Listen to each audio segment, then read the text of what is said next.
Hello friends, welcome all of you to my channel. र आज हामी यो भिडियोमा कुरा गर्छौँ इसिजी वेब्स एन्ड बेसिकको। बेसिकली यो भिडियो हामीले पढ्न इम्पोर्टेन्ट किन छ इन क्लिनिकल एस्पेक्ट, किनभने भोलि गएर जे कुरामा पनि इसिजी हामीलाई रिड गर्न आउनुपर्छ। एन्ड कार्डियक एरिथमिया भन्ने जुन टपिक छ त्यो एरिथमिया बुझ्नको लागि पहिला तपाईँले नर्मल रिदम बुझ्नुपर्छ र नर्मल रिदम हामीले इसिजीबाट सबै बुझ्ने गर्छौँ। सो इसिजीको कन्सेप्ट एकदमै धेरै, इसिजी वेब्सको कन्सेप्ट एकदम धेरै इम्पोर्टेन्ट कन्सेप्ट हो र यो भिडियोमा म त्यही कुराहरू तपाईलाई बुझाउन कोसिस गर्छु। So let's start. सो यो तपाईले एउटा हेरिरहनु भएको छ, एउटा तपाईलाई बक्स छ। So this box is basically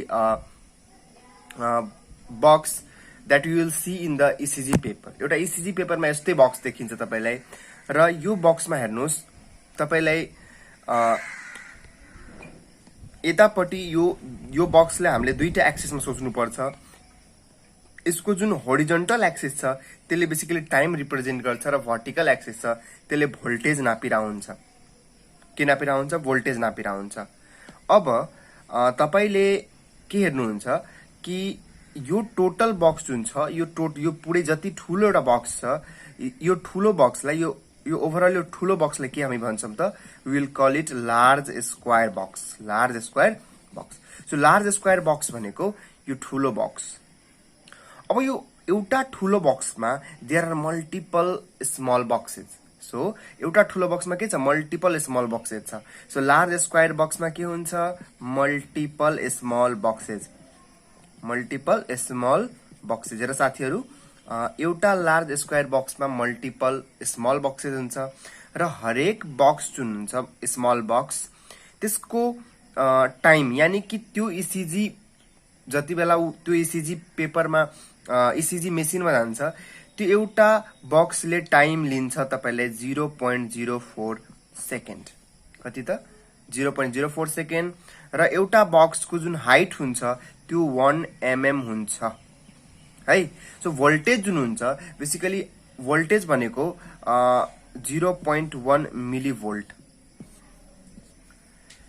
यानी कि यतापट्टि म यसरी मैले भोल्टेज जुन भनेछु, सो यतापट्टि जुन वाइ एक्सिस छ यसले दुईटा कुरा देखाइरहेछ। एउटा तपाईले देखाइरहेछ भोल्टेज र एउटा देखाइरहेछ तपाईलाई हाइट। सो मैले के भने कि 1 स्मल बक्स को जुन हाइट छ दैट इज 1 mm र त्यसले जुन मेजर भोल्टेज लिन्छ दैट इज 0.1 मिलिभोल्ट। यानी कि 1 स्मल बक्स 0.1 मिलिभोल्ट बराबर 0.1 मिलिभोल्ट सोच्नु पर्छ कि र 1 mm हाइट लिन्छ र टाइम कति हुन्छ भनेपछि 0.4 सेकेन्ड। यानी एउटा स्मल बक्सलाई हामी यसरी हेरौँ, यो लेट सपोज यो स्मल बक्स छ र यो स्मल बक्समा तपाईलाई यता होरिजेन्टली टाइम 0.04 सेकेन्ड र यता भर्टिकल हाइट भनेको 1 mm र भोल्टेज भनेको 0.1 मिलिभोल्ट। यानी कि 0.1 मिलिभोल्ट यसको भर्टिकल भयो, होरिजेन्टल टाइम 0.4 सेकेन्ड भयो। सो यो एउटा स्मल स्क्वायर को भयो, एउटा स्मल स्क्वायर बक्स को कुराहरू यति भयो। अब कसैले तपाईले लार्ज स्क्वायर बक्स, एउटा ठुलै स्क्वायर बक्स को लेन्थ कति हुन्छ त? सो एउटा को लेन्थ 1 mm छ भने 5 वटा, यहाँ हेर्नु त 1 2 3 4 5, यानी कि एउटा लार्ज स्क्वायर बक्समा कतिवटा स्मल स्क्वायर बक्स छ भनेपछि एउटा रोमा त 5 वटा छ भनेपछि टोटल कतिवटा रो छ तपाईलाई? एउटा 1 रो, 2 रो, 3 रो, 4 रो, 5 रो र हरेक रोमा कतिवटा कलम छ? 1 2 3 4 5। यानी कि 1 लार्ज बक्स जुन छ that contain 25 small boxes. 25 small box.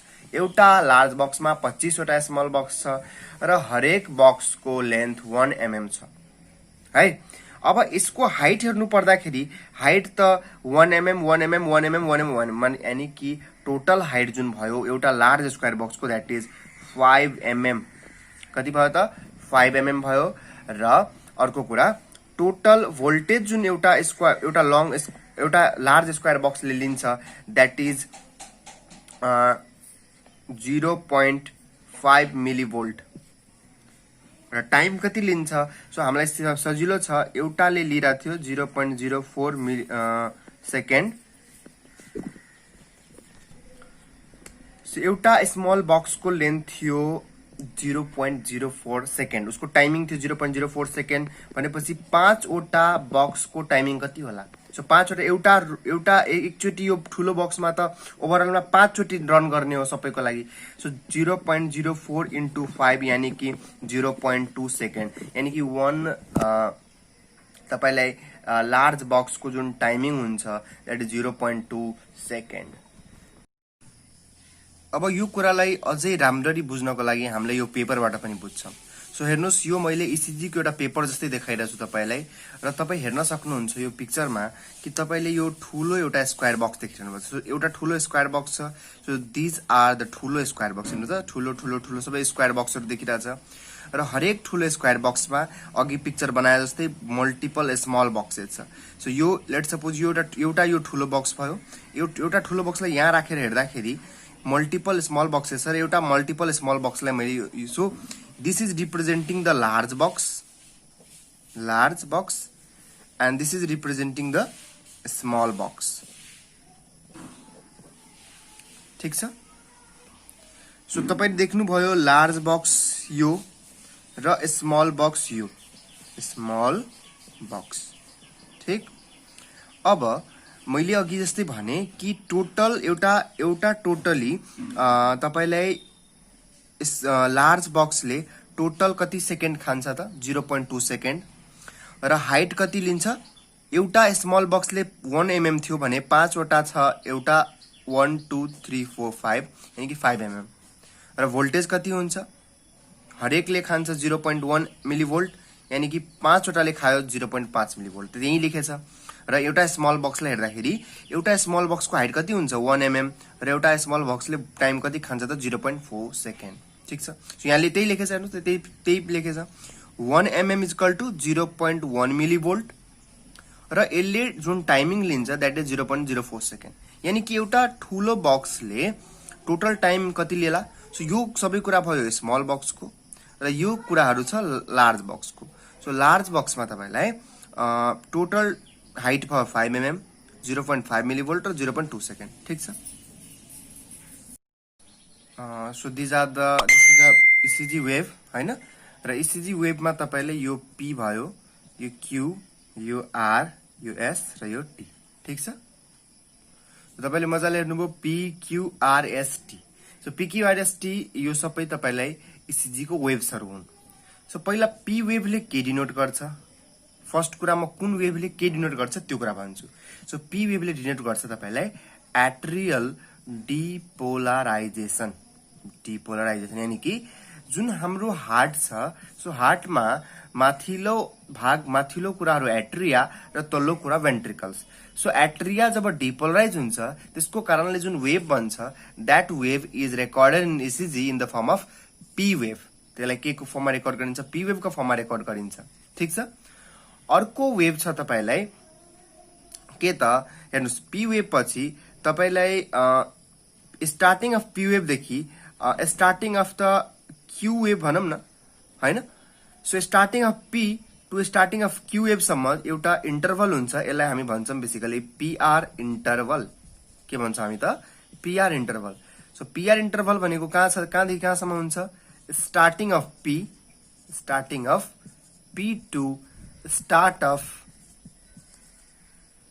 Q, यसलाई हामी भन्छौं, यसलाई PQ इन्टरभल पनि भन्छ कतिले, तर Q बेसिकली एकदम धेरै सानो हुन्छ। सो अल्टिमेटली R लाई टच गरे जस्तो हुन्छ, त्यही भएर हामी यसलाई PR इन्टरभल पनि भन्छौं।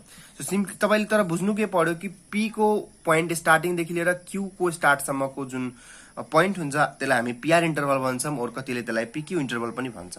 ठिक छ। सो PR इन्टरभलले बेसिकली के डिनोट गर्छ कि it denotes basically the AV nodal conduction, यानी कि हेर्नुस् पहिला P वेभ आयो।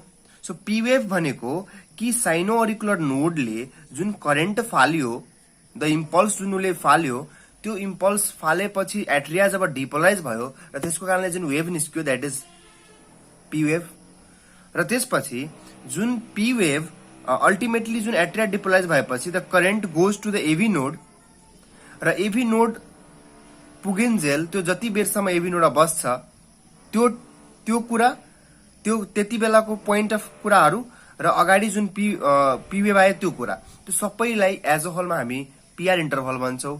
यानी कि एभी नोडसम्म आउन्जेल जति टाइम लाग्यो that is AV nodal conduction र that is denoted by PR interval. So PR interval भनेको बेसिकली एभी नोडसम्म आउने जति पनि टाइम लाग्यो र एभी नोडबाट भेन्ट्रिकल पुग्ने जतिको टाइम, यानी कि भेन्ट्रिकल पुगेको छैन एभी नोडमा छ, त्यो बीचको टाइमलाई हामी बेसिकली पीआर इन्टरभल भन्छौं। र पीआर इन्टरभलले के डिनोट गर्छ त एभी नोडल कन्डक्सन, यानी कि एट्रियो भेन्ट्रिकुलर नोडमा जुन कन्डक्सन हुन्छ त्यसैलाई डिनोट गर्छ। ठीक छ। अब अर्को पीआर इन्टरभलमा पछि हामी आउँछ क्यू वेभ। सो क्यू वेभले के डिनोट गर्छ? अब यहाँ हेरौँ त, लेट सपोज यो माथिको दुईटा एट्रिया छ र यो दुईटा भेन्ट्रिकल्स छ र लेट सपोज कि यहाँ छ, तपाईलाई म डिफ्रेन्ट कलरले देखाउँछु अलि राम्ररी बुझाउन।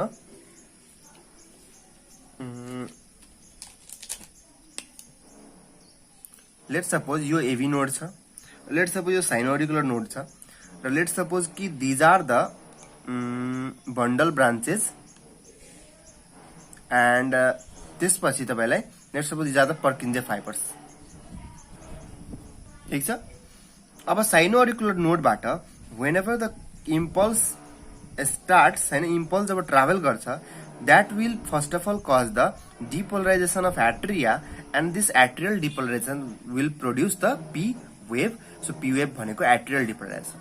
Now the wave reaches the AV node, यो AV node मा wave पुग्छ र wave जुन यो wave भन्नाले I mean current, so जुन current तपाईलाई AV node पुग्छ that current basically एक केही बेरको डिले हुन्छ AV node मा। almost the delay in AV node of the current is 0.1 millisecond. So 0.1 millisecond 0.1 सेकेन्डको डिले भइरहेको हुन्छ। जुन डिले हुन्छ 0.1 सेकेन्डको, द्याट डिले र प्लस यहाँदेखि यहाँसम्मको बीचको जुन आउने टाइम थियो that is PR interval. So PR interval भनेको बुझ्यौं। So that is AV nodal conduction और यसलाई हामी एभी नोडल डिले पनि भन्न सक्छौं, और we can call it AV nodal delay. यानी कि एभी नोडमा आएर जति बेर बस्यो that interval is basically PR interval, जुन कि स्टार्टिङ अफ द पी देखि लिएर स्टार्टिङ अफ द क्यूवेभ सम्म हुन्छ। र वन्स अब पीआर इन्टरभल सकेपछि के स्टार्ट हुन्छ? क्यूवेभ। सो क्यूवेभ बेसिकली करेन्ट कता आयो त? भेन्ट्रिकल्समा आयो र भेन्ट्रिकलमा पनि प्राय जुन सुरुमा करेन्ट आउँछ त्यो भेन्ट्रिकलको सेप्टामा आउँछ। So this is a ventricular septum, यो भनेको भेन्ट्रिकुलर सेप्टम हो। सो करेन्ट सेप्टममा आउँछ पहिला, यो भनेको के हो त? सेप्टम हो, भेन्ट्रिकुलर सेप्टम। सो करेन्ट पहिला सेप्टममा आउँछ र सेप्टम पछि बल्ल होल भेन्ट्रिकलमा जान्छ। सो क्यूवेभ जुन हुन्छ त्यसले बेसिकली सेप्टल डिपोलराइजेसनलाई उसले डिनोट गर्छ। सो क्यूवेभ जुन छ बेसिकली यसले केले डिनोट गर्छ? कि सेप्टा जुन डिपोलराइज हुन्छ त्यसलाई डिनोट गर्ने काम के हो त? Cube septal depolarization. ठीक। सो यहाँबाट जुन वेभ प्रोड्युस भयो यो क्यूवेभ भयो यहाँ। अब यहाँ पछि त करेन्ट कता पुग्छ? मेजर भेन्ट्रिकल, यानी कि यो पोर्सनहरुमा करेन्ट पुग्छ र यो पोर्सनको मेजर भेन्ट्रिकुलर पोर्सन, यानी कि यो पोर्सनमा सबभन्दा पहिला करेन्ट आउँछ र यहाँ यो पार्ट जब डिपोलराइज हुन्छ यसले आर वेभ प्रोड्युस गर्छ। के वेभ प्रोड्युस गर्छ? आर वेभ प्रोड्युस गर्छ। र लास्टमा यो जुन end basal part of the भेन्ट्रिकल्सहरु छ, यो पार्ट्सहरु, सो यो पार्टहरुले बेसिकली तपाईलाई एस वेभ यसले के गर्छ? तपाईलाई फर्म गर्छ। सो बेसिकली त्यही भएर एज अ होलमा भेन्ट्रिकलले कुन कुन वेभ फर्म गर्यो? Q wave, R wave and S wave. So basically QRS, यानी कि क्यूआर र एस, यो तीनटा कुराले बेसिकली डिनोट गर्छ क्यूआरएस कम्प्लेक्स। सो यसमा हामी बेसिकली स्मल क्यू लेख्न खोज्छौं। डीप क्यूले बेसिकली यो जुन क्यापिटल क्यू छ यो क्यापिटल क्यूले तपाईलाई प्याथोलोजिक क्यू एक्चुअली शो गर्छ। त्यही भएर हामी नर्मली के नर्मल एउटा कन्भेन्सन के छ कि तपाईले जुन क्यूआरएस लेख्नुहुन्छ त्यसमा जुन नर्मल यदि मान्छेको क्यूआरएस छ भने तपाईले स्मल क्यू लेख्नु पर्ने हुन्छ। सो स्मल क्यूआरएस को हामीले हेर्नु पर्दाखेरि it denotes the ventricular depolarization, it denotes the ventricular depolarization, हैन? So ventricular depolarization is basically denoted by the QRS complex. So QRS वेभलाई यसमा त तीनटा वेभ भयो, क्यू वेभ, आर वेभ र एस वेभ। सो त्यसैलाई हामीले के भन्छौं? QRS complex भन्छौं। र क्यूआरएस कम्प्लेक्सले के डिनोट गर्छ? भेन्ट्रिकुलर डिपोलराइजेसन। पी ले के डिनोट गरेको थियो? एट्रियल डिपोलराइजेसन। पीआर इन्टरभलले के डिनोट गरेको थियो? पीआर इन्टरभलले डिनोट गरेको थियो कि एभी नोडमा आएर करेन्ट कति बेरसम्म बस्छ, that is AV nodal delay. So अहिलेसम्म हामीले पी को बारे बुझ्यौं, क्यूआरएस को बारे बुझ्यौं र टी को बारे बुझ्यौं।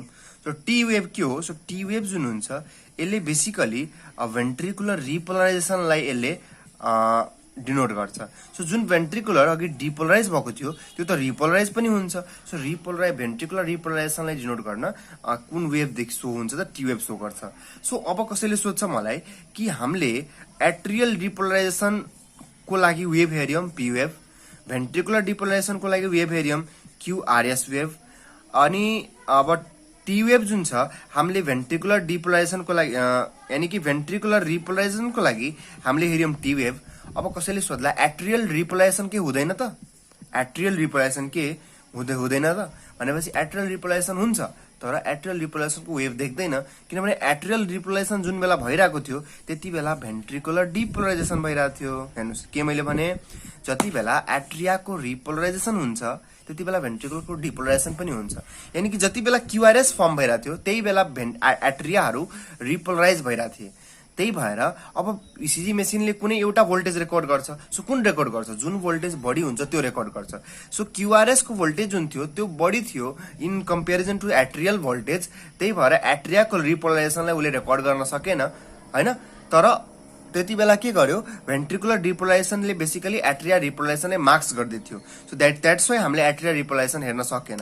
बुझ्यौ? सो याद राख्नु कि एट्रियल रिपोलराइजेसन देखिन not visualized as ventricular depolarization marks atrial repolarization। किन भेन्ट्रिकुलर रिपोलराइजेसन भेन्ट्रिकल को जुन रिपोलराइजेसन भइरहेछ त्यसले के गर्यो, सरी भेन्ट्रिकल को डिपोलराइजेसन जुन भइरहेछ त्यसले एट्रियाको रिपोलराइजेसनलाई मार्क्स गर्दो। त्यही भएर हामीले एउटा मात्रै कुनै हेर्न सक्छौं र द्याट हामीले भेन्ट्रिकुलर डिपोलराइजेसन हेर्यौं। सो अब हामी चाहिँ कुरा के गर्छौं कि नर्मली जति पनि वेभ्सहरू छन् त्यो सबै वेभले बेसिकली नर्मल त्यो वेभको होरिजेन्टल लेन्थ मेनी कि जस्तो मैले तपाईले के भने थिए कि जुन यो ग्राफ पेपर जस्तो हुन्छ, यो ग्राफ पेपरमा यता भनेको तपाईले टाइम हुन्छ र यता भनेको तपाईले भोल्टेज हुन्छ र प्लस हाइट हुन्छ, दुईटा कुरा हुन्छ हैन। अब तपाईले म हरेक वेभको नर्मली उले टाइम कति लिन्छ र नर्मली उसको भर्टिकल हाइट कति छ त्यो कुरा म तपाईलाई हरेक वेभको बारे भन्छु। सो म सुरु गर्न चाहन्छु सबभन्दा पहिला पी वेभको बाट।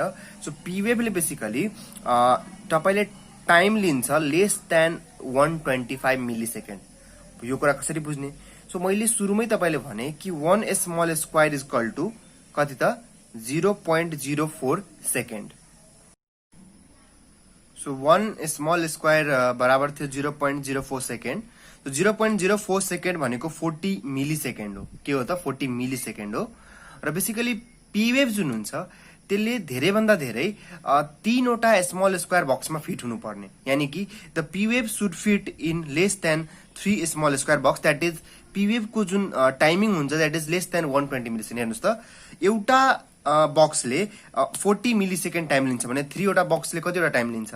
3 वटा बक्सले त यानी कि 3टा बक्सले अलमोस्ट सपोज कि एउटा बक्स छ, दुईटा बक्स र 3टा बक्स छ। सो एउटा बक्स भनेको 0.04 सेकेन्ड हो भने 3टा बक्स भनेको कति हो त? तपाईले 0. हेर्नुस् त, यसरी बुझ्नुस्, एउटा बक्स भनेको 40 मिली सेकेन्ड भयो। त्यसो भए भनेपछि 3टा बक्स कति भयो? 120 मिली सेकेन्ड। सो एउटा पी वेभ जुन हुन्छ त्यो 120 मिली सेकेन्ड सम्ममा फिक्स, यानी कि त्यति भरिमा उसको ड्युरेसन हुनुपर्ने, त्यो भन्दा बढी ड्युरेसन हुनु भएन। ठीक छ?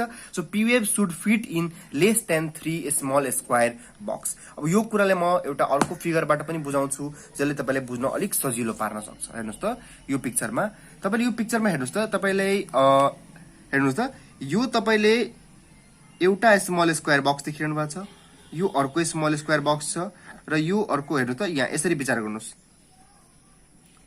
यसरी विचार गर्नुस्। अब तपाईले टाइम हेर्दाखेरि भर्टिकल जानु, सरी हरिजन्टल जानुपर्छ कि यसरी जानुपर्छ? सो यसरी जानु पर्दाखेरि हेर्नु त, पी वेभ भनेको यो हो, यहाँदेखि यहाँसम्म। हेर्नु त, एउटा स्मल स्क्वायर बक्स, दुईटा बक्स र अलमोस्ट 3टा भन्दा अलिक कम छ, यानी कि पी यहाँ पनि के छ त, लेट्स सपोज कि 2. अलिक 5 भन्दा अलिक बढी 6 बक्स जति उसले ठाउँ लिएको छ। सो जो 3 भन्दा त कम छ, यानी कि it is a normal P wave को यो तपाईलाई टाइमिङ भयो। सो नर्मल पिवेभ को टाइम कति भयो त 3टा स्मल स्क्वायर बक्स भन्दा कमैमा फिट हुनुपर्ने। 3टा भन्दा यानी कि लेट सपोज कुनै पिवेभ यहाँबाट सुरु भएर एउटा बक्स, दुईटा बक्स, तीनटा बक्स, लेट सपोज कि यसरी 4टा बक्ससम्म जान्थ्यो भने त्यो भनेको पिवेभ चाहिँ हुन्थेन, त्यो भनेको एबनर्मल केही हुन्थ्यो। ठीक छ। और मानौ कि त्यही भनेको कि पिवेभ को जुन नर्मल त्यो छ ड्युरेसन छ दैट इज लेस देन 120 मिलिसेकेन्ड। 120 मिलिसेकेन्ड भन्दा कम हुनुपर्छ, यानी कि 3टा बक्स भन्दा कम बक्समा त्यो फिट हुनु पर्यो। अब हरेक वेभको त एउटा भयो तपाईलाई के हाइट त हरिजेन्टल र अर्को उले त भर्टिकली पनि त केही न केही डिस्टेन्स लिन्छ। सो भर्टिकल कति डिस्टेन्स लिन्छ?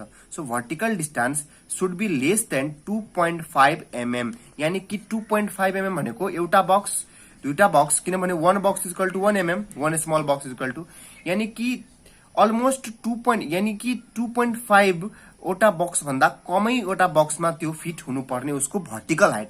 होरिजेन्टल लेन्थ भनेको 3टा बक्सको लेन्थसम्म जानु पर्यो, 3टा भन्दा अलिक कम हुनु पर्यो। भर्टिकल भनेको 2.5 भन्दा नि कम हुनु पर्यो। ठीक छ। सो यहाँ पिक्चरमा तपाईं हेर्नु त पिवेभ को जुन तपाईलाई वेभ जुन देखिरहेछ त्यो मजाले हेर्नु त कतिवटा बक्समा छ हेर्नु त। पिवेभ भनेको यो एउटा हाइट हेर्नुस् है। सो हाइट हेर्नुस् त, एउटा बक्स र यो अर्को बक्स छ। यहाँ हेर्नु यति भयो, यो अर्को बक्स भयो, यो अर्को बक्स भयो, यानी कि यो 2.5 बक्स भन्दाको अलमोस्ट 1.5 बक्समै यसको हाइट म्याक्सिमम हाइट छ। यानी कि यो चाहिँ यसको हाइट जुन हुन्छ त्यो यहाँ चाहिँ 1.5 mm जति छ र हामीले भन्यौं कि 2.5 mm भन्दा कम हुनुपर्छ, यानी कि इट इज अ नर्मल हो। तपाई के लेख्नुस् कि अब जुन टाइम छ पिवेभ को दैट इज लेस देन 120 मिलिसेकेन्ड। ठीक छ। र जुन हाइट छ that would be less than 2.5 mm in limb leads. So limb leads हरुमा बेसिकली 2.5 mm भन्दा कम हुनुपर्छ, यानी कि 2.5 वटा बक्स को हाइट जुन छ त्यो भन्दा कमै पिवेभ ले हाइट लिएको हुनुपर्छ। Now let's talk about the PR interval. So PR interval भनेको starting of the P to the starting of the Q. So यसलाई पीआर इन्टरभल र कतिले यसलाई पीक्यू इन्टरभल पनि भन्छ। अब यसको ड्युरेसन जुन छ यानी कि उसको होरिजेन्टल जुन कुरा हुन्छ, horizontal component that should be 120 millisecond देखि लिएर 200 मिलिसेकेन्ड। सो हामीले के कुरा गर्यौं कि 140 millisecond equal to 1 small square box हैन, 1 स्मल स्क्वायर बक्स, यानी कि 120 मिलिसेकेन्ड भनेको 3 स्मल स्क्वायर बक्स र 200 मिलिसेकेन्ड भनेको 5 स्मल स्क्वायर बक्स। यानी कि पीआर इन्टरभल को जुन टोटल ड्युरेसन हुन्छ त्यो भनेको 3टा बक्स, यानी कि पीआर इन्टरभल 3टा बक्स देखि लिएर 5 वटा बक्ससम्ममा फिट हुनुपर्ने। पीआर इन्टरभल 3टा बक्स देखि लिएर 5 वटा बक्ससम्ममा फिट हुनु पर्ने हो। अब यो पिक्चरमा हेरौँ त। सो यो पोइन्ट देखि लिएर यो पोइन्ट देखि लिएर यो पोइन्ट सम्मको जुन डिस्टेन्स छ दैट इज पीआर इन्टरभल है। अब यो यहाँ तपाईहरुलाई राम्ररी बुझाइदिन्छु म। हैन त यो पिक्चरमा पनि हेरौँ हामी, हेर्नु यो पोइन्ट देखि लिएर यो पोइन्ट सम्मको जुन यति हाइट छ यसलाई भन्छ पीआर इन्टरभल। यहाँ लेखेको पनि छ पीआर इन्टरभल हैन, पीआर इन्टरभल। अब यसले कतिवटा हेर्नु त कतिवटा बक्स यसले लिएको छ, एउटा बक्स, दुईटा बक्स, 3टा बक्स यहाँ आएको छ, 4टा बक्स र अलमोस्ट 4.5 जति लिएको छ। सो यहाँ हेर्नु त कतिवटा बक्स लियो, 4.5 स्मल स्क्वायर बक्स। मैले के भने थिए that should between the 3 to 5 small square box. 3 देखि 5 वटा स्मल स्क्वायर बक्समा फिट हुनुपर्ने, जुन यहाँ देखि परिरहेछ कि एउटा बक्स, दुईटा बक्स, 3टा बक्स, यहाँसम्म छ 3टा बक्स, त्यसपछि चौथो बक्स र 5औं बक्स त यहाँ इन्ड छ, तर यो यहाँसम्म गएर इन्ड भइसक्यो, यानी कि 4.5 स्मल स्क्वायर बक्स सम्मको यसको छ हैन, 4.5 स्मल स्क्वायर बक्स सम्मको छ। सो दैट मीन्स कि इट इज अ नर्मल, किनभने नर्मल पीआर इन्टरभल कति छ? नर्मल पीआर इन्टरभल भनेको 3 to 5 स्मल स्क्वायर बक्स, जुन कि यो तपाईलाई 4.5 यहाँ देखिरहेछ, देन दैट इज नर्मल। ठीक छ। सो यसरी हामीले पीआर इन्टरभल भन्यो, जुन लेखेकै छ 0.12 to 0.2 सेकेन्ड, और यसलाई यसरी पनि बुझ्न सकिन्छ 1.120 मिलिसेकेन्ड देखि लिएर 200 मिलिसेकेन्ड सम्म बुझ्न सकिन्छ। सो सेकेन्डमा लिँदाखेरि पोइन्टमा आउँछ र मिलिसेकेन्डमा लिँदाखेरि यसरी 120 to 200 हामीले हेर्न सक्छौं। ठिक छ। सो पीआर इन्टरभल भनेको के हो त्यो पहिले कुरा गरिसक्यो, that is AV nodal delay और एभी नोडल कन्डक्सनको कुरा गर्छ र लेन्थ कति हुनुपर्ने त्यो हामीले कुरा गरिसक्यौँ। यसमा हामीले भर्टिकल हाइटको कुरा गर्दैनौँ किनभने पीआर इन्टरभलमा पी वेभको मात्रै भर्टिकल छ, बाँकी कुराहरू त केही पनि भर्टिकल कुरा छैन। त्यही भएर यसमा खालि हामीले टाइम मात्रै पढ्छौँ। Now let's talk about the Q wave. So यो जुन वेभ जुन देखिरहेको छ यो चाहिँ क्यू वेभ, यसलाई के भन्छ त क्यू वेभ भन्ने हो हैन। सो क्यू वेभको नर्मल ड्युरेसन कति हुन्छ भनेपछि हेर्नु क्यू वेभको एक्चुअली हाइट छ के तल्लो हाइट छ हैन। सो बेसिकली यसको हाइट जुन हुन्छ that should be less than 1 mm र 1 mm भनेको 1 small box 1 small square box. अब इट मिन्स के भयो कि लेट सपोज कि यो मैले 5 वटा बक्सको यसरी केही बनाएको छु भने यो क्यू वेभ जुन छ त्यो धेरै भन्दा धेरै एउटा स्मल स्क्वायर बक्समा फिट हुनुपर्ने, लेस देन है त्यो भन्दा कम छ। एउटा भन्दा बढी गयो भने त्यो भयो प्याथोलोजिकल क्यू वेभ और यसलाई हामी क्यापिटल क्यू वेभले डिनोट गर्छौं। सो एबनर्मल फाइन्डिङ हामी पछि कुरा गर्छौं, अहिले हामी नर्मल फाइन्डिङ कुरा गर्छौं। नर्मली मैले के भने the Q wave should fit in less than 1 small square box. यसले भर्टिकल हाइट कति लिनुपर्छ 1 स्मल स्क्वायर बक्स भन्दा कमै लिनुपर्छ हैन। सो यो पिक्चरमा तपाईं हेर्नुस्, यो पिक्चरमा यो जुन क्यू वेभ छ त्यसले हेर्नु त यो एउटा स्मल स्क्वायर बक्स भनेको यति ठुलो छ, यसले हेर्नु त हाफ जति हाइट उसको हाफ जति मात्रै उसले ठाउँ लिएको छ, त्यो भन्दा बढी तल गएको छैन। सो त्यहाँ त्यो भन्दा बढी तल गएको छैन भने that is normal Q wave. So normal Q wave जुन छ त्यो बेसिकली लेस देन 1 mm हाइटको हुन्छ, यानी कि 1 स्मल स्क्वायर बक्स भन्दा कमै फिट हुनुपर्छ नर्मल एउटा क्यू वेभ। ठिक। र कति बेला प्याथोलोजिकल भन्ने यदि एउटा बक्स भन्दा बढी तल गयो, यानी कि यही पिक्चरमा यदि यो क्यू वेभ जुन तपाईले यहाँ देखिरहेछ यदि यो क्यू वेभ यहाँ नदेखिएर यदि यो क्यू वेभ मानौ कि यहाँसम्म देखिन्थ्यो भने त्यति बेला हामी भन्थ्यौं कि यो क्यू वेभ चाहिँ प्याथोलोजिकल क्यू वेभ हो और एबनर्मल क्यू वेभ हो हैन। तर यहाँ त क्यू वेभ यहाँसम्म दै छ, यानी कि यो क्यू वेभ चाहिँ नर्मल क्यू वेभ। एउटा बक्स भन्दा बढी तल गयो भने क्यू वेभ चाहिँ एबनर्मल हो भनेर बुझिन्छ। ठिक छ। र क्यू वेभ को हामीले जसरी पी हेर्यौं यो क्यू यसरी भयो हैन। सो यो क्यू भयो भनेपछि क्यू को हामीले भर्टिकली हेर्दाखेरि यानी कि मैले के भने हरेक वेभमा हामी दुईटा कुरा हेर्छौं, एउटा हेर्छौं हामी होरिजेन्टल र एउटा हेर्छौं हामी भर्टिकल। सो भर्टिकल हामीले के गर्यौं के भन्यौं कि 1 mm भन्दा त लेस हुनुपर्छ।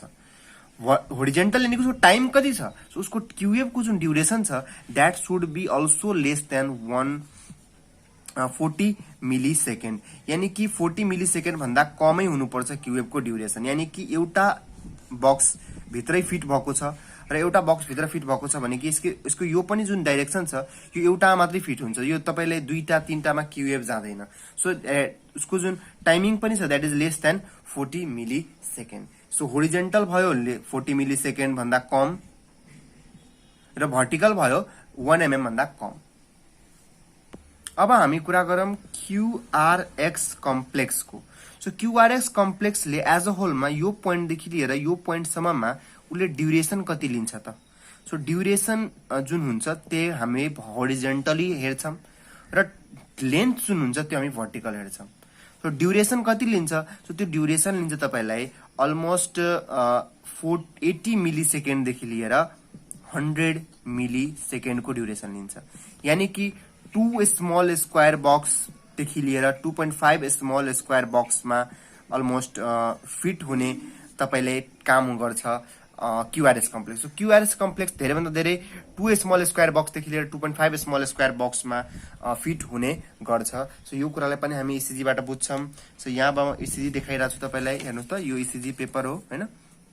सो हेर्नुस् त यो तपाईलाई यहाँ यसरी बुझौं, यो पोइन्ट देखि लिएर यो पोइन्ट सम्ममा के छ तपाईलाई क्यूआरएस कम्प्लेक्स छ, यो पोइन्ट टु यो पोइन्ट। सो हेर्नु त एउटा बक्स दुईटा बक्स र तपाईले हेर्नु त अर्कोको आधी मात्रै छ, यानी कि एउटा बक्स हैन यहाँबाट स्टार्ट भएछ भने लेट सपोज कि यो एउटा बक्स यतिसम्म भयो, अर्को बक्स भयो र त्यसपछिको हेर्नु त यो बक्स त यहाँसम्म छ थर्ड बक्स भनेपछि त्यसलाई कम्प्लिट गरेछ नि 2 यानी कि 2.5 बक्स ठ्याक्कै छ यो। हेर्नु त अब यसले यहीबाट पनि बुझ्दा हुन्छ नि, यहाँ यो पोइन्टबाट अलमोस्ट सुरु भएको छ यहाँ गएर इन्ड भएको छ। सो यो पोइन्ट देखि यो पोइन्ट सम्म अलमोस्ट 2 to 2.5 स्मल बक्स हैन। सो त्यही भन्छ कि क्युआरएस कम्प्लेक्सको जुन ड्युरेसन छ द्याट सुड बी अलमोस्ट दुईटा बक्सदेखि लिएर 2.5 स्मल स्क्वायर बक्ससम्म यसले आफ्नो ड्युरेसन लिन्छ र त्यो भनेको 80 मिली सेकेन्ड, किनभने एउटा बक्स भनेको 40 मिली सेकेन्ड, दुईटा बक्स भनेको 80 मिली सेकेन्ड, 2.5 बक्स भनेको 100 मिली सेकेन्ड, यानी कि क्युआरएस को नर्मल ड्युरेसन छ त्यो द्याट इज 100 मिली सेकेन्ड। सो त्यहाँ पनि लेखेछ क्युआरएस कम्प्लेक्सको नर्मल ड्युरेसन भनेको 0.08 सेकेन्ड टु लिएर 0.10 सेकेन्ड, द्याट इज 80 मिली सेकेन्ड टु 100 मिली सेकेन्ड। ठीक छ, सो तपाईले नर्मल ड्युरेसन बुझिसक्नुभयो 80 देखि 100 मिली सेकेन्ड। सो अब हामी कुरा गर्छौं एसटी सेगमेन्टको। सो एसटी सेगमेन्ट भनेको एस वेभको इन्डबाट टी वेभसम्मको स्टार्टिङ पोइन्टलाई हामी एसटी सेगमेन्ट भन्छौं। So this is basically ST segment. ST segment यस्तो कुरा हो जहाँ चाहिँ हामी will not talk about the duration, यानी कि यसमा हामी ड्युरेसनको कुरा गर्दैनौं। ठीक छ, so will not talk about duration.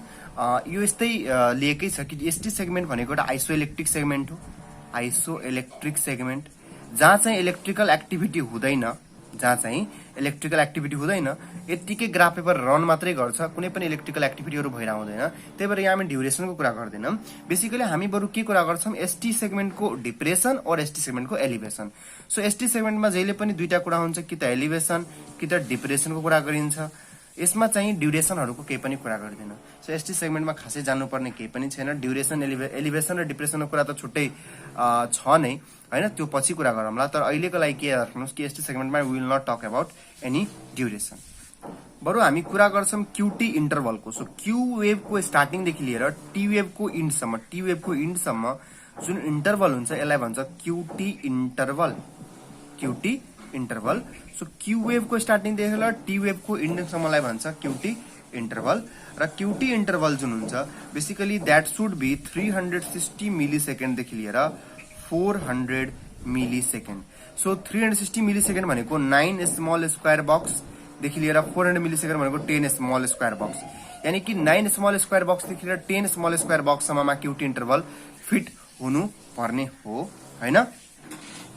So cutie इन्टरभलको duration जुन भन्यो हामीले त्यो कति भन्यौं 9 स्मल स्क्वायर बक्स देखि लिएर 10 स्मल स्क्वायर बक्ससम्म फिट हुनु पर्ने। यो कुरालाई यहाँबाट पनि बुझ्दा हुन्छ। हेर्नुस् त, यो पोइन्ट देखि लिएर यो पोइन्टसम्मलाई हामी क्यूटी इन्टरभल भन्छौं। लेट्स यहाँ काउन्ट गरौँ कतिवटा छ। सो हेर्नु त, एउटा, दुईटा, तीनटा, 4, 5, 6, 7, 8, 9 र 10 भनेपछि अलमोस्ट 10 स्मल स्क्वायर बक्स नै छ। So this is the QT interval हैन। र QT इन्टरभल भनेको अलमोस्ट 360 मिली सेकेन्ड देखि लिएर 400 मिली सेकेन्ड सम्मको यसको ड्युरेसन, दैट इज कि 9 स्मल स्क्वायर बक्स देखि लिएर 10 स्मल स्क्वायर बक्ससम्ममा फिट हुनुपर्ने के हो त QT इन्टरभल।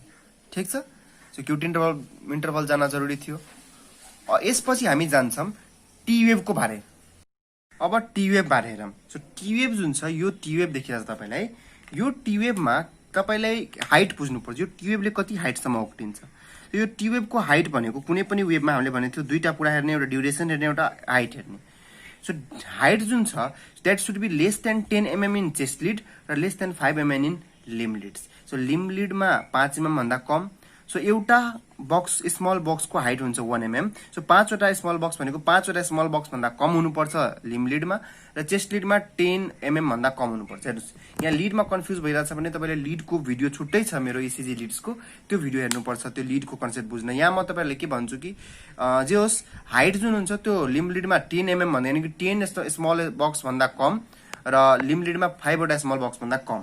अब यहाँ पिक्चरमा हेर्नु त, यो टी वेभ जुन छ त्यसले एउटा स्मल बक्स र दुईटा स्मल बक्सको हाइट लिएको छ। सो यहाँ यतिकै भने चाहिँ 5 स्मल बक्स भन्दा कम हुनुपर्छ लिम लिडमा। सो यो एउटा लिम लिडको पिक्चर हो। सो यसमा तपाईले 2 वटा बक्ससम्मको मात्रै हाइट लिएको छ, that is also normal. So normally 5 भन्दा कम लिनुपर्छ, 5 mm भन्दा कम। सो यहाँ कमै लिएको छ। So that was a normal wave हैन। र टी वेभको तपाईलाई टी वेभको जुन ड्युरेसन छ हैन, हामीले भर्टिकलको कुरा गरिसक्यौं हाइटको बारे। अब ड्युरेसनको बारे कुरा गर्नुपर्छ। सो ड्युरेसन जुन छ द्याट शुड बी 0. यानी कि अलमोस्ट तपाई यसरी बुझ्नुस् 10 मिली सेकेन्ड देखि लिएर तपाईलाई कति हुन्छ त सरी 100 मिली सेकेन्डदेखि लिएर अलमोस्ट 250 मिली सेकेन्डसम्म हुनु पर्ने हो 100 मिली सेकेन्डदेखि लिएर 250 मिली सेकेन्ड यानी कि 2.5 स्मल स्क्वायर बक्सदेखि लिएर अलमोस्ट तपाईलाई 250 मिली भनेको 6.1 स्मल स्क्वायर बक्ससम्मको हाइटमा यसले तपाईले लिनुपर्छ हैन सो यहाँ पिक्चरमा हेरौँ कतिवटा टिवेबले कतिवटा बक्स लिएको छ सो हेर्नु त टिवेबले कतिवटा बक्स यहाँदेखि स्टार्ट छ यहाँदेखि टी इन छ so 1 box 2 box 3 box 4 box र अलमोस्ट 4.5 बक्स जति लिएको छ यहाँ मैले के भने 2.5 स्मल स्क्वायर बक्सदेखि लिएर